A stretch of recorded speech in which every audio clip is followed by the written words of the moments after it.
এক শিক্ষিকা কর্তৃক এক ছাত্রের হাত থেকে ভগবানের মাদুলি জোর করে কেড়ে নেওয়ার ঘটনায় প্রতিবাদ জানালো বজরং দল।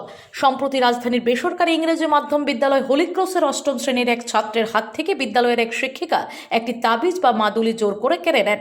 এই ঘটনা জানাজানি হতেই রাজধানীর বিভিন্ন মহলে চাঞ্চল্য ছড়ায়। ঘটনার প্রতিবাদ জানাতে মঙ্গলবার হলিক্রস বিদ্যালয়ের সামনে বিক্ষোভ প্রদর্শন করে বজরং দল সংগঠনের নেতৃত্বরা। তাদের দাবি, শিক্ষিকা যে হাত দিয়ে ছাত্রটির মাদুলি খুলে নিয়েছেন সেই হাত দিয়ে ছাত্রটিকে মাদুলি পরিয়ে দিতে হবে, নতুবা আগামী দিনে তারা বৃহত্তর আন্দোলন গড়ে তুলবেন।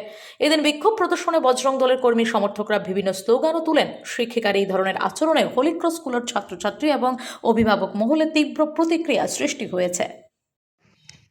বিষয় হচ্ছে, আমার নাম ডক্টর মনোজনাথ, আমি ওমেন্স কলেজের শিক্ষকতা করি। তো আমার ছেলে শুরু থেকেই এই স্কুলে পড়ে, এখন সে ক্লাস 8-এ। গতকালকে আমাদের কলেজে পরীক্ষা ছিল, পরীক্ষা শেষ করে আমি সন্ধ্যা 6টা নাগাদ বাড়ি যাই। বাড়ি যাওয়ার পর ছেলে বলছে যে বাবা, স্কুলে আজকে একটা ঘটনা ঘটেছে। বললাম, কি ঘটনা?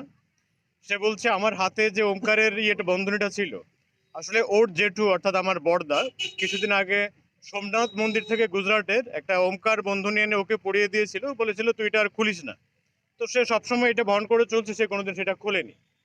তো কালকে যখন স্কুলে এসছে, স্কুলের এক দিদিমণি ওকে এবং ওর সঙ্গে আরেক সহপাঠী ছিল অর্ণব নামে, আমি ওকে চিনি না ব্যক্তিগতভাবে, দুজনকে বলেছে শুনেছি, মানে আমার ছেলে যেটা বললো আর কি, যে এটা জেসাস এর জায়গা, এখানে রামটা আমার এই সমস্ত চলবে না, বলে খুলে উনি নিয়ে গেছেন।